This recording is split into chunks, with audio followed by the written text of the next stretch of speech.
your business is going to be picking up, I think, pretty rapidly, but we'll see. But we're looking like we're doing very well.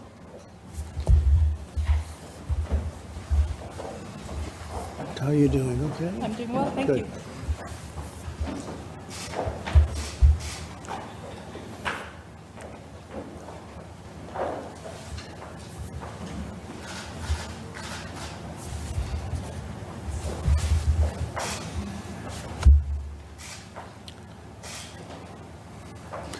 All right, thank you very much. Appreciate it.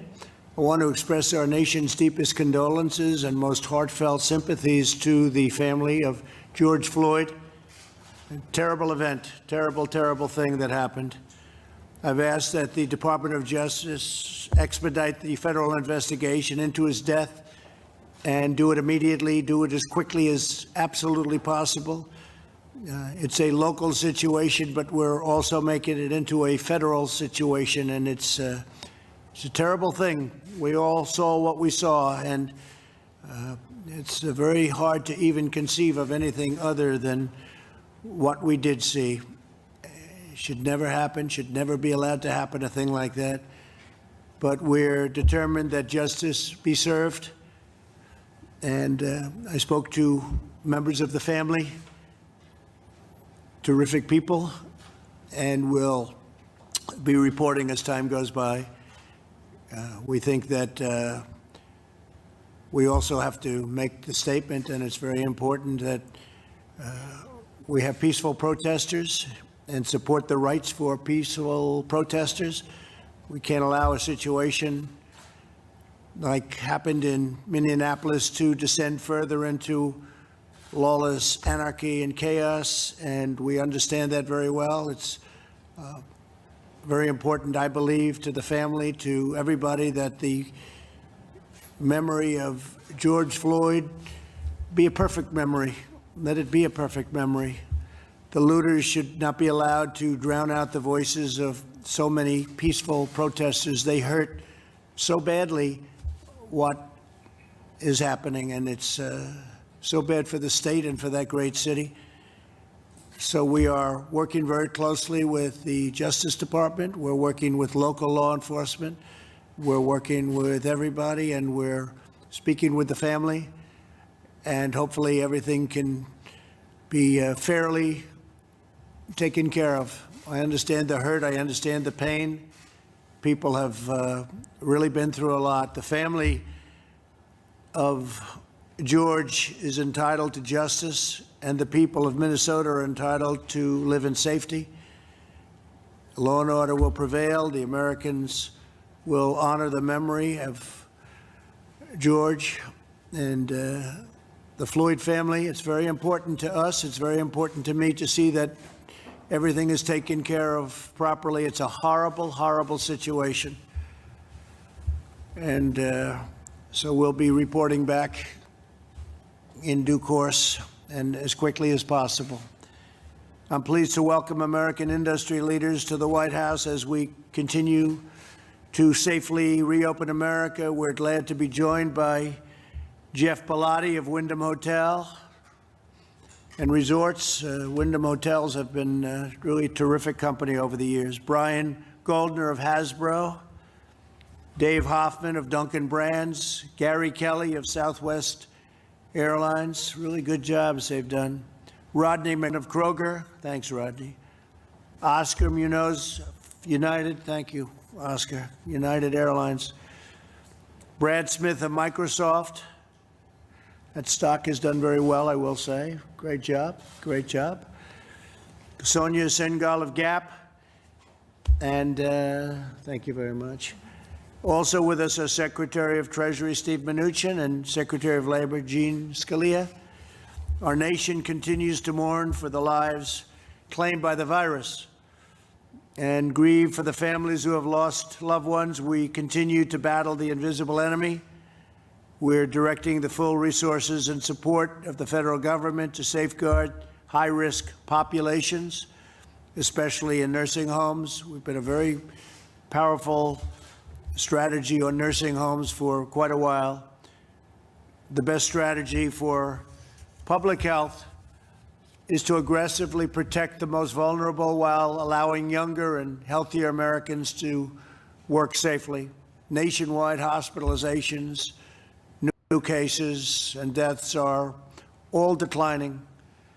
We're tracking cases and hospitalizations daily, and states are demonstrating their ability to rapidly identify and contain new outbreaks. Our testing is the best in the world. We've now surpassed 15 million tests, which is much more than any other country, by a factor of many times.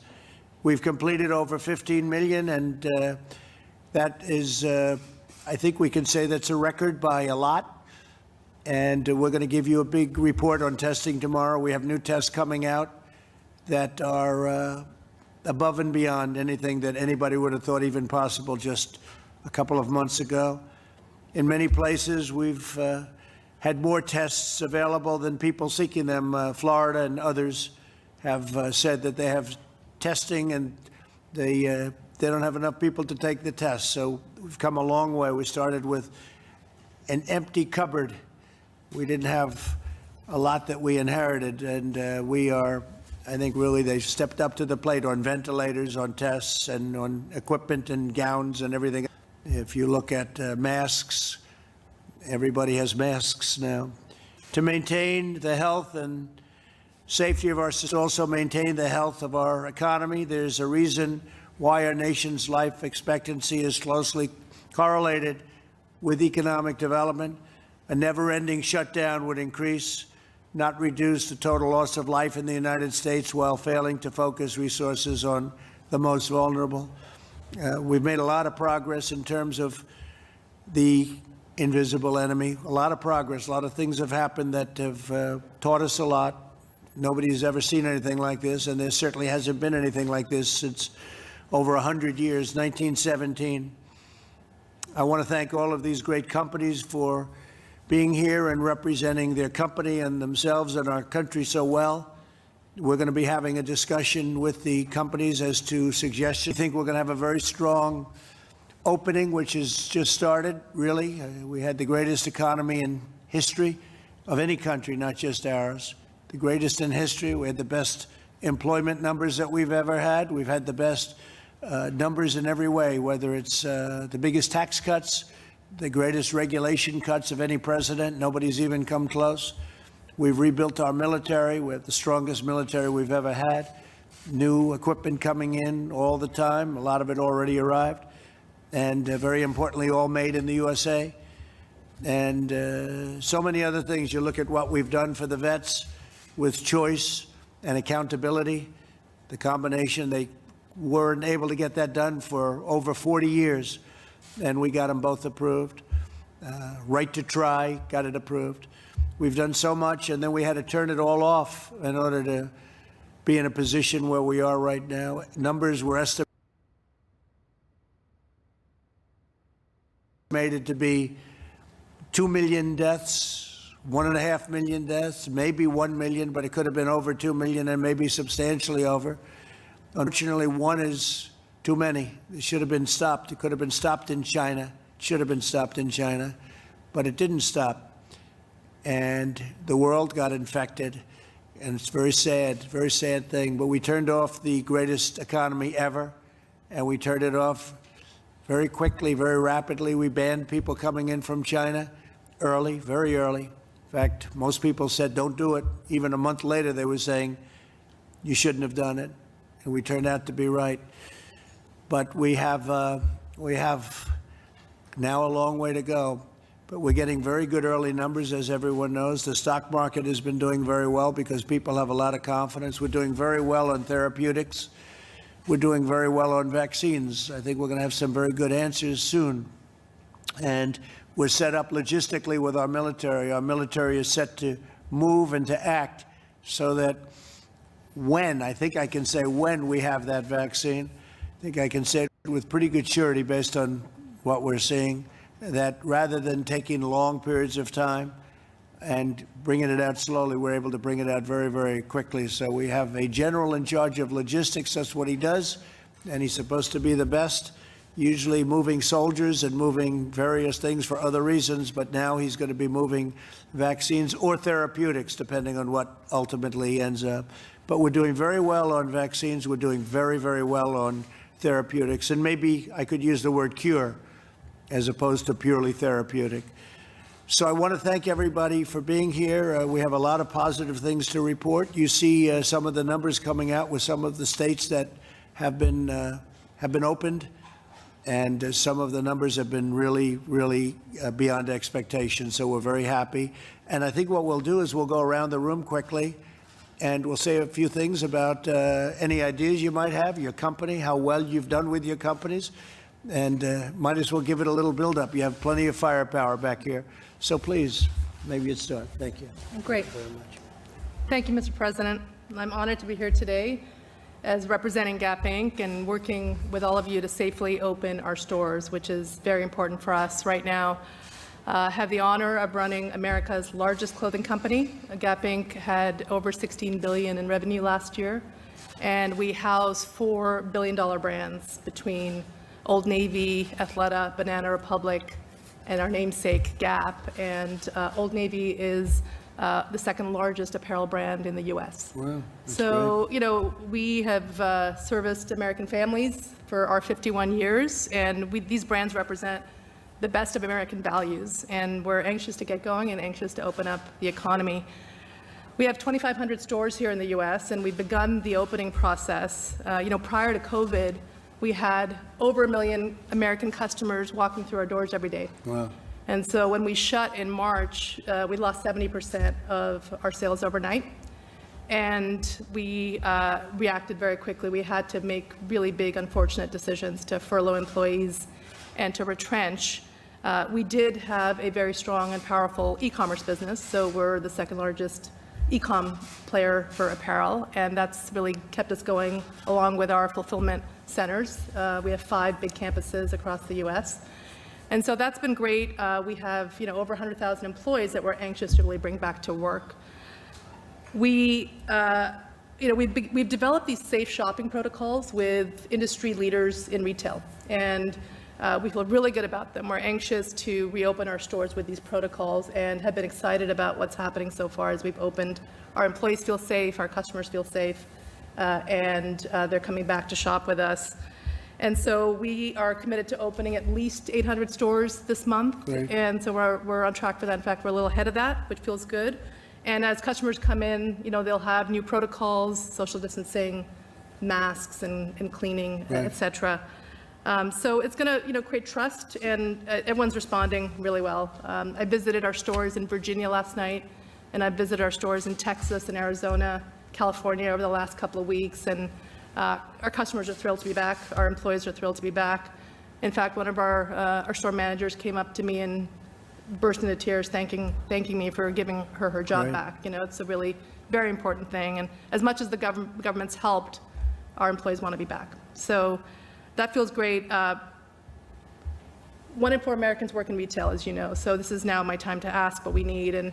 And during this closure process, half of retail stayed open and half of retail's been shut. So we've really created this lack of level playing field, you know, the haves and the have-nots. And, you know, as we look forward and as we think about a possibility of a resurgence or something, we must stay committed to these safe retailing protocols and really stay there and work through any future issues with that so we can have an equal playing field. So I look forward to working with Thank you. you, And Sonia. Secretary Mnuchin has been fantastic to That's work good. with. He's so done a thank you. great job. Thank you, Sonia. Appreciate it. Steve? Thank you, Mr. President. I really want to thank everybody, and Sonia, thank you for all the work you've done, and everyone else. I do want to just particularly thank Gary and Oscar.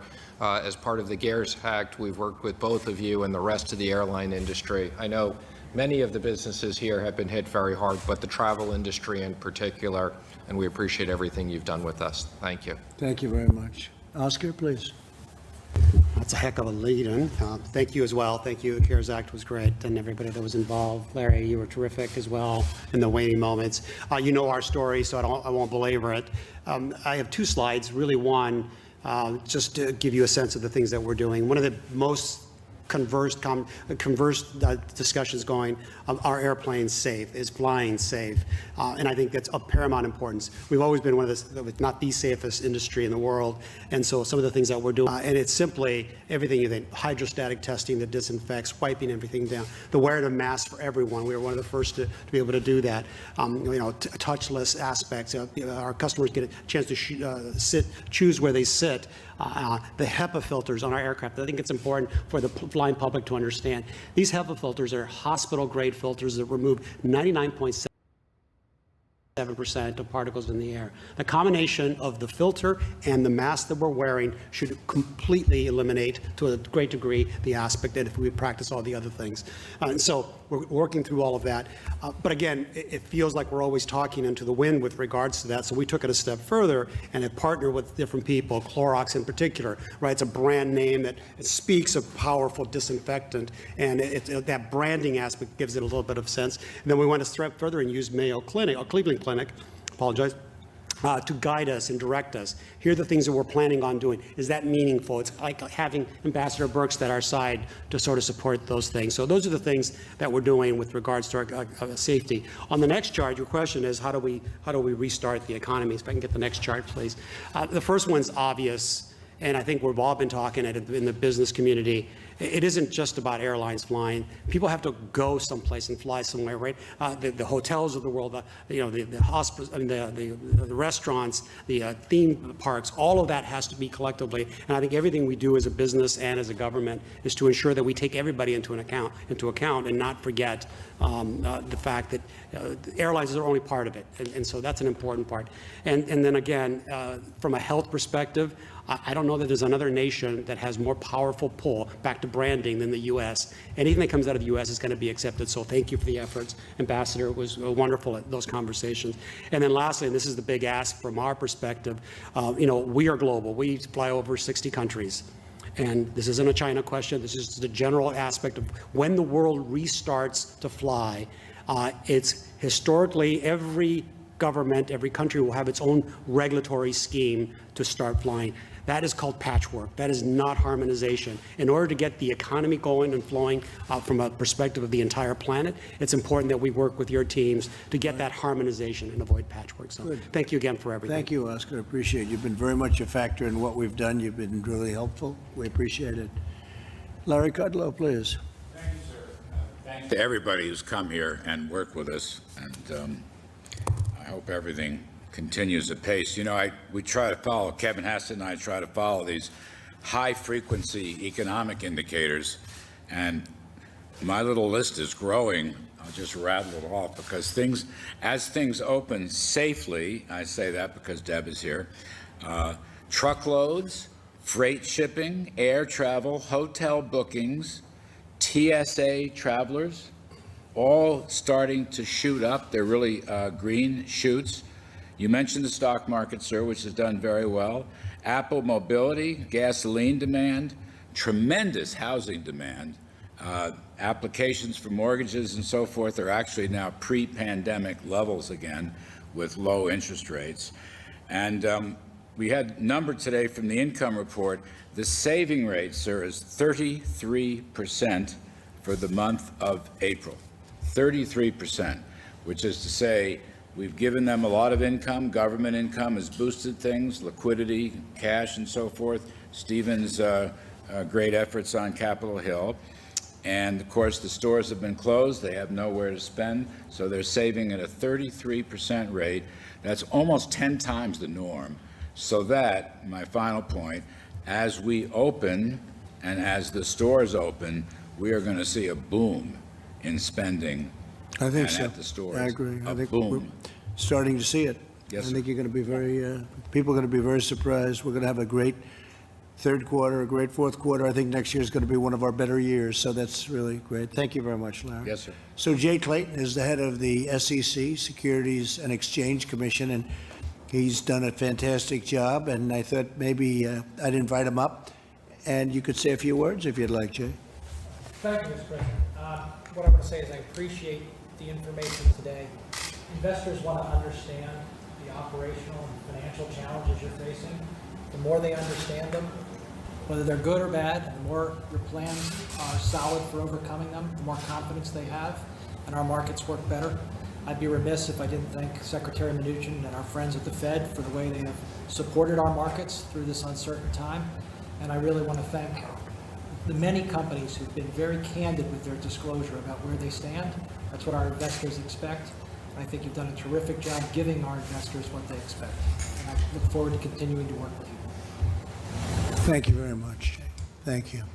Southwest Airlines, what a great company. Go ahead. Well, thanks, Mr. President. It's a pleasure to be here on behalf of all the Southwest people, and my name is Gary Kelly. Again, I want to thank you. I want to thank Section. The CARES Act was exactly what we needed. The speed and the scope were just absolutely breathtaking. Before, the markets were closed, and after that, the markets opened up, and we've been able to do a significant amount of financing, so thank you. It was just our economy. I'll just echo what several have already said in terms of the business. We got down to about 2% of the normal traffic volumes and are up well beyond that, thank goodness. We're not there, but I'll take 15% as opposed to 2. So we've got a long way to go, but the trends are in the right direction. I think what is important is to make sure that our employees and our customers know that it is safe. And that is our #1 priority, to make sure that we have a healthy and safe environment. Again, I'll echo a lot of what Oscar has already covered, but we published the Southwest Promise in early May, and it addresses cleaning of the airport, deep cleaning of the airplane. We require masks of our customer-facing employees as well as our customers. We are not booking the airplanes full so that the middle seats are open to allow for physical distancing. And it's a layered approach. The one thing that we would like to see, and I know that the administration is looking very carefully at this, is to add a health screening at the TSA checkpoint. I think a temperature check like we had today coming into the White House would be very sensible, along with a health declaration. And we're working closely with the TSA on that point. I think beyond that, I think ongoing tax burden reduction would be very helpful in terms of ticket taxes. I know we've got a ticket tax holiday for 2020. As sales begin to pick up and airlines begin to get back on their feet, that could be something worth looking at. And I think for all of us, some sensible form of liability protection, which I know is also a topic, would make great sense. But we applaud all that the administration is doing. I think the key indeed is to get treatments for when people are sick, #1, so that they're confident that they'll quickly get back on their feet, and then #2, ultimately getting a vaccine. When that happens, I think that things will absolutely take off. Lastly, again, I wanted to thank you all for the support with the payroll support program. We've never had a furlough or a layoff or a pay cut in our history at Southwest, and we sure don't want to have that now. So thank you again, and we're going to fight the good fight here. And thank you, Gary. Great job you do for a long time. Thank you very much. Deborah, please. Thank you, Mr. President. We've made amazing progress together with the American people and with you all. As you heard the President described, new hospitalizations are down month over month by 50%. Mortality, the fatalities that we all grieve, are down significantly week over week.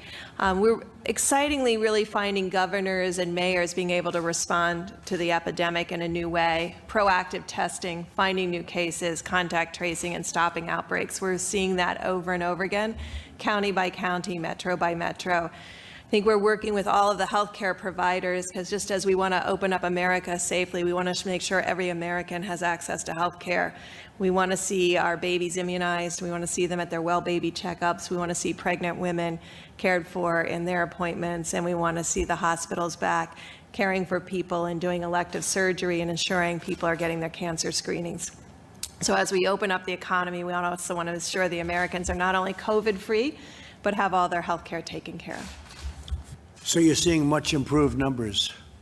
much improved numbers. And I think this proactive testing, having enough tests available not only for diagnosing at the hospitals and clinic, but having an abundance of testing available to really be able to do what we talk about as proactive surveillance, going into nursing homes and testing 100% of the residents, 100% of the workers, working in food processing plants to test everyone that is there, and really stopping outbreaks before they start. This asymptomatic piece is unique among diseases, and we have that in HIV, we have it in this particular respiratory disease. And so you have to test proactively to find the asymptomatic. No one intends to infect others. They just don't know themselves. And so working with states and governors and mayors to really set up those testing sites has really been extraordinary. And having a testing available at that level, I think we're about 350, 400,000 tests a day. We're up to having tested 5% of every American in less than That's 2 months. fantastic. It's great. I wish the press would report it. But someday they will. Someday they're going to do that. Thank you very much, Deborah. I appreciate it. A lot of progress has been made. Great job you're doing. Thank you. Please.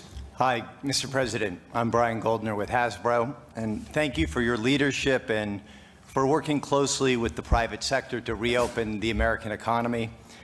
You may know that Hasbro is a nearly 100-year-old Rhode Island-based play and entertainment company with brands like Monopoly, Transformers, Play-Doh, Peppa Pig, and Nerf.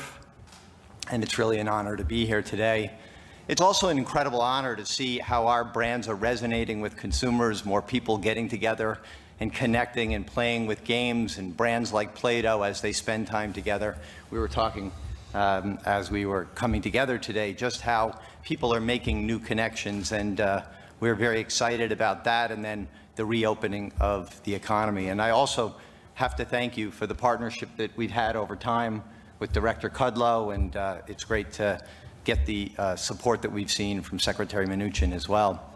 You know, from health screenings to interactive handbooks, safe return to the office, safe social distancing, staggering shifts in our warehouses and factory floors, we are safely reopening U.S. businesses. If we could go to the next slide.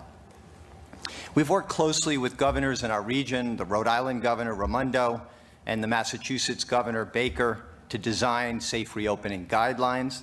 I'm especially proud of our Hasbro safety folks and operations.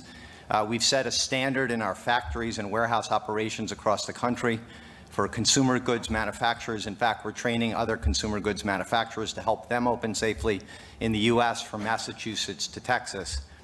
Again, I'm very pleased to be here. I'm very proud of our employees. They're all very excited about getting back to work. And we've been working all along, and as our factories closed down during certain times over the last few months, our teams came together to make face shields in our factories, 50,000 a week to give to healthcare workers, and we've made good use of those factories, and we're now happy to see them back up and running. And so thank you again, and thank you for leadership. That's really great. Thank We you. appreciate that, too. Thank you very much. Hi, thank you, Mr. President.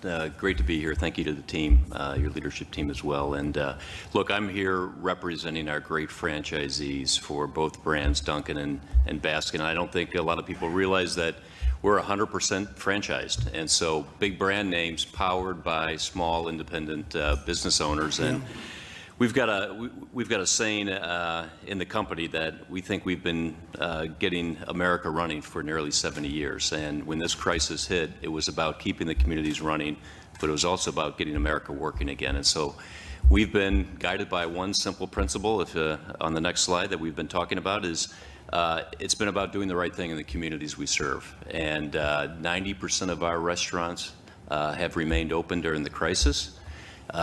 We've rallied around that mantra of people over profits and doing the right thing there. And look, we're very proud that we didn't have to furlough or do layoffs during all of that. And look, our great franchisees, I'm really proud of the work that they've been doing in the communities they serve. They live in these communities. They're proud to be there. They serve probably coffee, donuts, ice cream to over 300 hospitals. They continue to do that. They raised $1.5 million for food banks, including the Capital Food Bank here in our backyard here in D.C. as well. And so, as somebody said, we're starting to see a lot of hope and optimism in our business today. We're seeing really good signs of encouraging green shoots right now. We're working with the franchisees, again, to get America working again, looking at a really aggressive hiring campaign over the summer. But I'd say it's 3 areas that we focused on that was really a good North Star for us. And the first was we got in early on a lot of the safety measures, making investments in safety measures as brand standards across both brands. But for us and brands like Dunkin' and Baskin, our mission is to give the consumer as many ways to access your brand on their terms. We know there's a lot of consumers out there that have varying levels of comfort in terms of what's going on right now. So whether it's drive-through, curbside, pickup windows, delivery, you'll hear a lot about digital today as well. Giving the consumer as many options, as many choices to access your brand is important. And I think the last thing, I'll repeat what a few other people said, thank you to you and your administration and the federal government for the PPP program. That has really allowed us to keep our franchisees standing up, allowed them to continue to serve the communities, and keep America working. And my ask in all of this would be the second version of this that sailed through the House, the flexibility plan on PPP.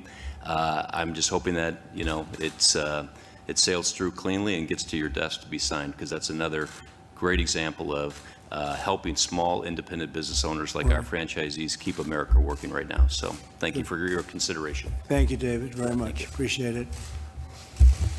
Thank you, President Trump, and really appreciate the invitation to talk about reopening businesses in America. My name is Rodney McMullen. I'm the chairman and CEO of Kroger. I represent over 500,000 associates, and we've hired over 100,000 people over the last 2 months. And, you know, our job is to keep our supply chain operating, fresh, affordable food and essentials. And we operate 2,800 stores, 35 manufacturing plants, 44 distribution facilities. If you look at our associates, we've invested over $800 million in safety procedures and rewards for our associates over the last 8-9 weeks. Obviously, we all do everything we can to make sure we keep our employees safe and on a daily basis. If you look at our customers, we have 11 million people a day that come into our stores. So the things that we're doing to protect our employees, we're also doing the same thing to protect our customers.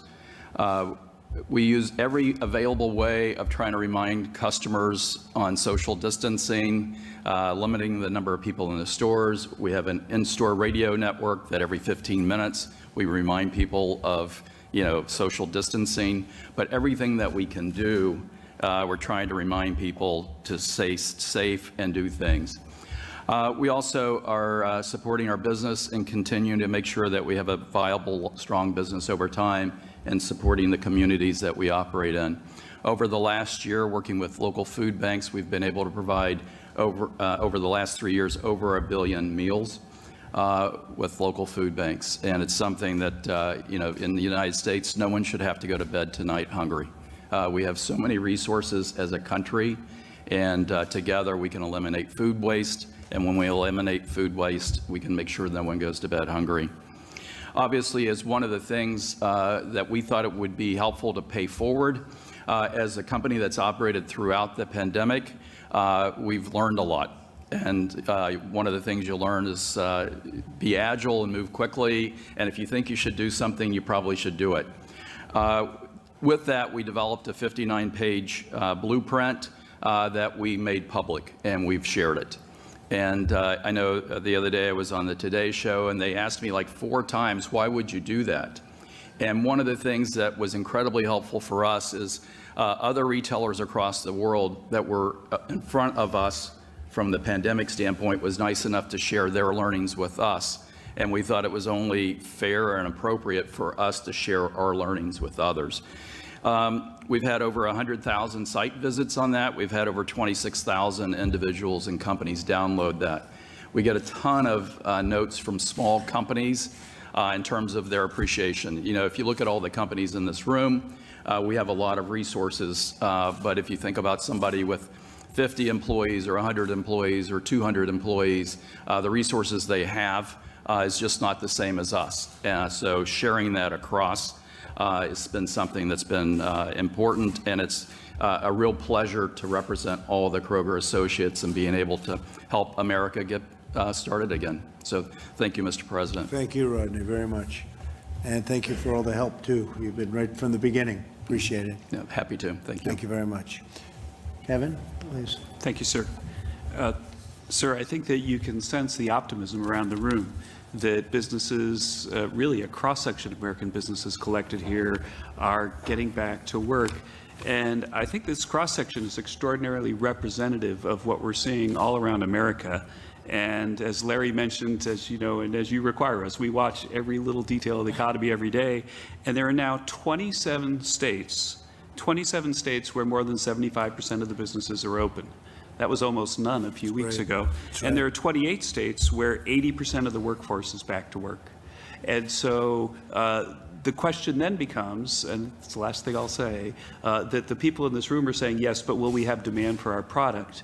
And what we learned today in the personal income report that Larry said is because you required historic policy action, we got money to people who needed it while they were laid off because of big unemployment insurance checks and because of the $1,200 checks that we mailed people. They have the income now that the economies are starting again to go out and demand product. And so we're very, very bullish on what's going on with the restart, sir. Thank you very much, Kevin. Appreciate it. Mr. President, thank you. On behalf of 7,000 small business owners, Wyndham Hotels and Resorts is the world's largest franchisor, great state of New Jersey. And we have, if I could have the first slide up, remarkably remained open throughout this crisis, much like Dave and Duncan. Our hotels here in the United States really never closed. We were serving frontline workers. We were serving the National Guard, emergency workers. And a large part of that had to do, if I could have the next slide, to the support that, and we really have to, the industry has to call out Secretary Mnuchin, and you've been there for us all along. You've listened to us. The PPP Act has been monumental. 95% of our franchisees have applied for either a PPP or an EIDL loan. And we estimate from the surveys that we're hearing back that 80% of them have received one of those. And they view it as an absolute lifeline. So what, as Dave said, is most important. This is going to be a long recovery, even though we've remained open. The most important thing for our franchisees is seeing this amendment to the 75-25 rule, which is in the bill, seeing the expansion of that loan term from 2 years to 5 years. I mean, that's critical for our small business owners. And extending, as the Secretary and I were talking earlier, our ability to rehire those employees that we have had to furlough, to be able to bring them back, not have it expire on June 30, but have that continue till the end of the year is critical for us. We also think the idea of a temporary travel tax to spur leisure travel is important, and we know the administration is in favor of that. And bringing back the full deductibility of necessary business expenses to spur business travel would be very, very helpful to opening our country up again. Because as Oscar said, as Gary said, just as planes are safe, hotels are safe. They're safe because we've been safe throughout this crisis with again, 90% of our hotels operating at low occupancy. Demand is coming back, but we need those consumers to feel safe. And we just thank you for everything that you and the Secretary and Congress is doing on this industry's behalf, because it's going to be a tough road back. Well, it's going away, but I think we'll have vaccines, and I think we're going to have therapeutics, and maybe even beyond that, maybe a cure. And it won't be in the long distance, so I really think that's going to be helpful. And regardless, it's going away, but that would certainly speed up the process. So we appreciate it, Jeff. Thank you very much. Gene? Thank you, Mr. President. Thank you for bringing together so many great companies, different sectors of the economy that have, some of them been affected really very different ways during the pandemic. Some able to stay open, some really having great difficulty doing it. But one thing we've heard today, and we had conversations earlier before the meeting got underway, I think all of them are very, very focused on safety of their customers, safety of their employees. I don't think there's been a time when American businesses have been as focused on safety as they are right now. And that's a great thing for bringing customers back, bringing workers back. It's been a focus of ours at the Labor Department actually since January. We've tried to help American workers through this crisis in so many different ways, but as early as January, we were helping, providing guidelines to businesses. We've now put out guidelines to 16 different specific industries on how they can reopen safely. We'll continue to do that so that companies understand what's expected of them, can have confidence in what they need to do, and same for workers. And we're mindful that not every company is going to focus the right way on these things, so we'll continue to respond to employee concerns, complaints as they come in. As Larry and Kevin said, Mr. President, we've turned a corner. We put out unemployment numbers yesterday showing that for the first time since February, the number of people on unemployment dropped. And that's great. The number of filing is still much higher than we want. That's a good sign, isn't it? We've turned the corner, Mr. President, and we'll get back there to that extraordinary economy that you built so recently, and we're going to do it safely. Thank you, Gene, very much. A man who's done a very good job, Microsoft. That's a good job they've done, Deborah, right? Thank you very much. Well, thank you, Mr. President. And I just think this is a fascinating conversation because it really shows how each industry is unique. Yeah. And as an economy, we need to meet the needs of every industry and put the economy together. Not surprisingly, when you're in a business and you're in a sector that creates the tools that people can use to work from home, it's not difficult to have your own employees work from home, and that's what we've been doing. But I think our mission in this first phase has really been much broader than that. It's been twofold. One is to provide the data resources and the technology to support the public health needs of the country, from public health agencies to hospitals to the researchers, as you mentioned, who are on the quest for a vaccine and therapeutics and the like. And I think more broadly, it has been to work with, frankly, many of these companies around this table to sustain the economy these past few months so that employees could work from home, so students could study from home, so that the government could operate from home when that was needed. Now, it's all about phase two. And I think you put it well. It's all about both protecting public health and reopening the economy. And here we see, in some ways, something that may look more like a dial than a switch as we go through a series of phases. We think we'll likely continue to see different industries with different needs. We do see technology playing some new and important roles. And on this slide, which you'd have to stand within 3 feet of to read, you'll see the 9 different areas where we see different public health needs. But there's 3 I want to call out because I think they're especially important for the private sector. The first is the ability to use technology to work with people to detect the disease. I thought the reference to a health declaration was a really good one. It makes sense that at the airport, many employers are going to want that on some kind of self-attestation basis for their employees. It doesn't make sense to do it on a piece of paper. Right. We were developing an app for our employees. We realized, well, everybody's employees need this, so we're now partnering with United Health Group so it can be made available to everybody. The second layer that I think is really important for the private sector is the tracing capability. And we're seeing both companies like Microsoft and others work to create tracing technology that can be used by individuals, that can be deployed by employers, or by public health agencies. And then the last is notification, exposure notification, that can be done by individuals with public health officers. I think the key to all of this is captured in the next slide. We want people to be comfortable using this technology. We need to protect people's privacy so that they know that they're not putting their personal information at risk when they use technology in this new way. So we're very committed to doing that. In closing, I would say when you step back from this, this is also the right time to close the broadband gap, which you're addressing through stimulus efforts, and I think there are more. It's the right time to invest in more skilling, because we are going to see more jobs demand more digital skills than we did 6 months ago. And it's the right time to maintain the focus, as you have set, on testing. You noted the progress. We've noticed the progress. We appreciate the progress.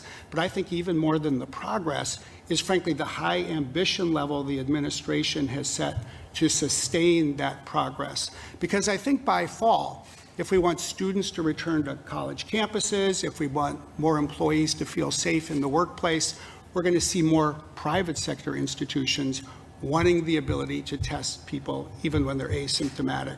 And so that progress, I think, will be another one of the fundamental ingredients that we'll need. So thank you. Well, thank you very much. And your first picture was so beautiful. The picture of the White House, I don't think I've ever seen one more beautiful than that. I don't know, you must have something very special over at Microsoft. Wasn't that beautiful? We appreciate it. Thank you very much, Brad. Thank you very much. Do you have any questions, please? Mr. President? Any for the great executives? Mr. President? Yeah. It's obviously been a long day for a lot of Americans, but I'd like to give you an opportunity to address some of your tweets from this morning. You tweeted, "When the looting starts, the shooting starts." How would you know that phrase and not know its racially charged history? Well, I've heard that phrase for a long time. I don't know where it came from, where it originated. I view that In phrase as... 1967, the Miami police Well, I don't know. chief I've also used it. heard from many other places, but I've heard it for a long time, as most people have. And frankly, it means when there's looting, people get shot and they die. And if you look at what happened last night and the night before, you see that. It's very common. And that's the way that was meant, and that's the way I think it was supposed to be meant. But I don't know where it came from. I don't know where it originated. I wouldn't know a thing like that. But I will say it's very accurate in the sense that when you do have looting, like you had last night, people often get shot and they die, and that's not good, and we don't want that to happen. Yeah, please. Thank you, Mr. President. In the past, you've criticized NFL players for their protest against police brutality. Given what we've seen with George Floyd and what we saw with the delays in the case of Ahmaud Arbery, does that change your views around those NFL protests? And also, given that you had a message for those in the streets in Minneapolis, do you have a statement to make about the police that are involved in such police brutality incidents? Yeah, I didn't like what I saw at all. I thought it was a terrible thing, a terrible picture. I think that it's sad in so many ways from the standpoint of the family. When you look at George Floyd and his family and you see what that's done to them, just a terrible thing. He was in tremendous pain, obviously, and couldn't breathe. It was very obvious to anybody that watched it. It was a very, very sad thing for me to see that. We also know that most policemen, you see the great job they do. They do a fantastic job, but this was a terrible insult to police and to policemen.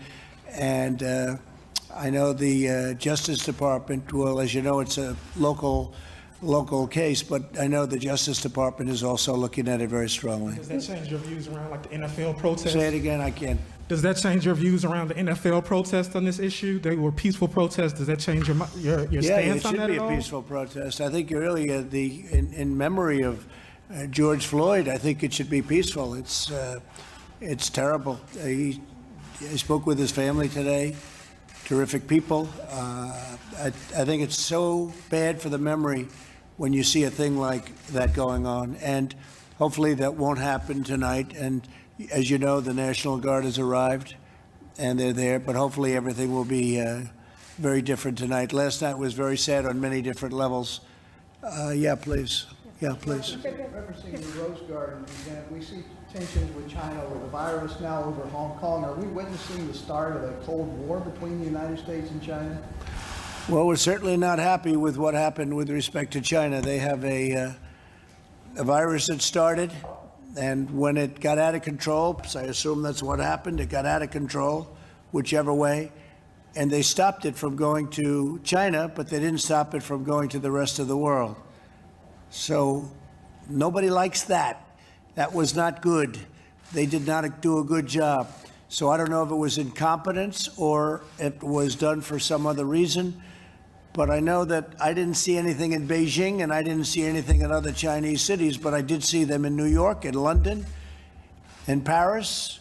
We saw them in Spain and we saw them in Italy. We saw the enemy, the invisible enemy come out. and all over the world, 186 countries and probably more than that now. And they stopped it in China, but they didn't stop it going to Europe and the United States and the rest of the world. So what's that all about? And we have to do a very strong study and figure that out. If I could follow up, are you going to eliminate the special status for Hong Kong? I know you announced a measure. Well, we're talking about doing a lot of things, and we're not, we're very, very saddened by what happened to our relationship with China. They should have never allowed this to happen. They could have stopped it at the source. We asked them to come in and help them, and they didn't want help from anybody. Even the World Health Organization, they wanted to go in and they were delayed.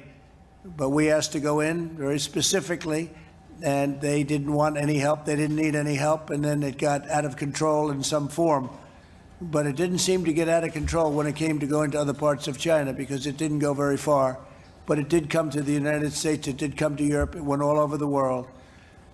Mr. President, Yeah. Mr. President. Your conversation with the Floyd family after the Rose Garden event, what was the thing you were trying to impress upon them, and did they have a message for you? Well, I just expressed my sorrow. That was a horrible thing to witness. And I've seen bad things, I've seen many bad things, and that was just a horrible thing to witness and to watch. And it would certainly look like there was no excuse for it. Mr. President, Did they have a Mr. message President. for you at all? Did they communicate? They were grieving very much. Look, it's their brother, and they were grieving. And I could see very much that they loved their brother. Okay? Mr. President. Yeah, in the back, please. Go ahead, please. Thank you so much, Mr. President. The United States and Brazil right now have more cases of COVID-19 than any other country. Can you understand me? Brazil, you said? Yes. My question is, there are many comparisons between the way you and the Brazilian president handled the pandemic. Do you think it's a fair comparison? And how long do you think the travel ban will be in place? Well, the Brazilian president is a friend of mine, and he's working very hard, and they do have a big, big outbreak. And I can tell you he's a very good man, and he loves his country incredibly well. They've had a hard time. There's no question about it. They went a different route than we did. He is We did a against, shutdown. They decided to do it a different way. They're having a very hard time. he is against social distancing at the moment where the Could Brazil you is. take that just for a second? Sure. Yes. He is against social distancing and lockdown at the moment where the numbers in Brazil are skyrocketing. What do you think about that? Well, he went a different way. Brazil went a different way, and certainly they're having a hard time. I don't want to be critical of anybody because I have great respect for him, and he's doing a very good job with the country. Then he got hit. He got hit like everybody else. They went about it differently than us. I closed down from China. I closed down from Europe. And we did a lot of close downs. We had to close down from Brazil. You're asking about Brazil. We closed down, as you know, the other night from Brazil. But it's a tough time they're having in Brazil. It's a great country, great place, great people, but they're having a very tough time. How long do you think the ban will be in place for Brazil? And are I you hope also we can- thinking Russia and I'd India? like to take the ban off as soon as we can. Okay? Yeah, As soon as we can. Yes, please. Yeah, Mr. President, do you believe that there's a problem with police brutality in America? And if you do, what would you do about it? Well, I think that police brutality certainly is something that we've been hearing about, reading about, studying. I have for many years. And we all have to say, and I think most people would admit, that most of the policemen and women that I've seen have been outstanding. When you have something like this happen, you look at it and you just say, how does a thing like that happen? Because it just seems so bad to watch. But our police have been very outstanding. Our crime rates are way down right now in this country, and way down.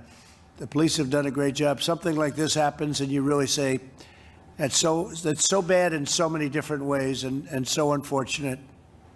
You see the... Yeah, please, go ahead. Yes, Mr. President, it certainly seems like you're sympathetic to some of the frustration expressed by the protesters last night.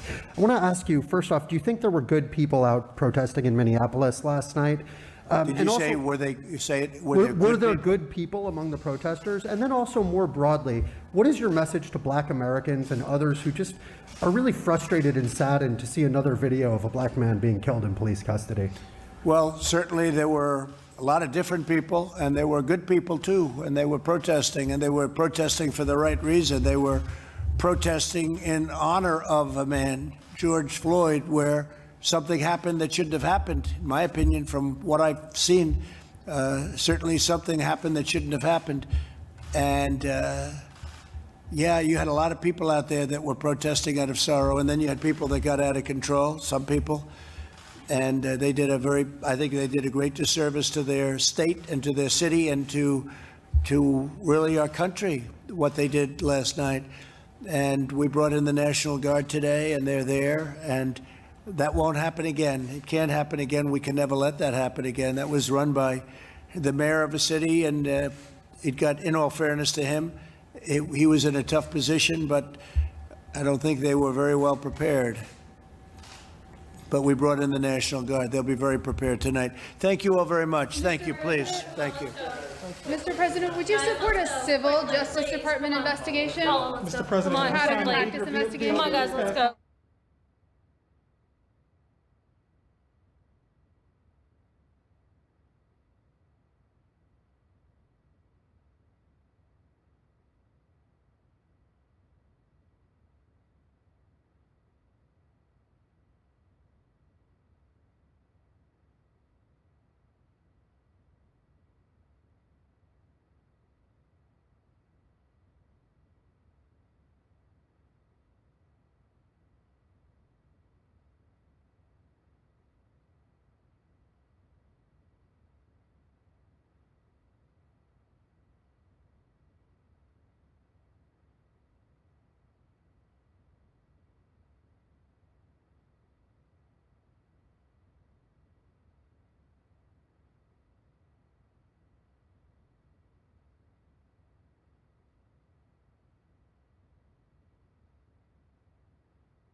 California homeowners, if you have a power meter like this on the side of your house, you can qualify to erase your energy bill.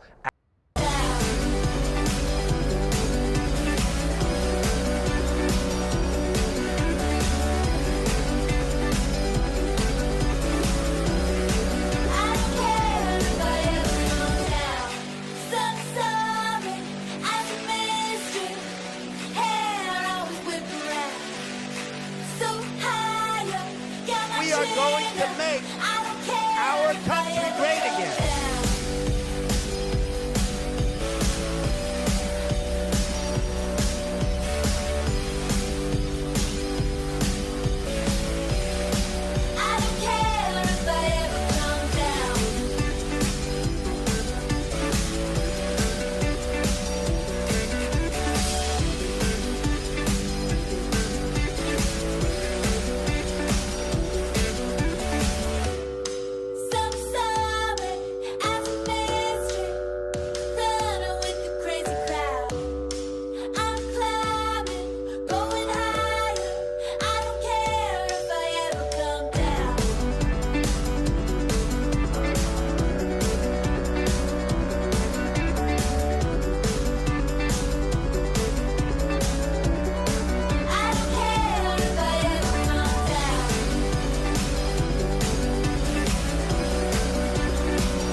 are going to make our country great again.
are going to make our country great again.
We are going to make our country great again.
We are going to make our country great again.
We are going to make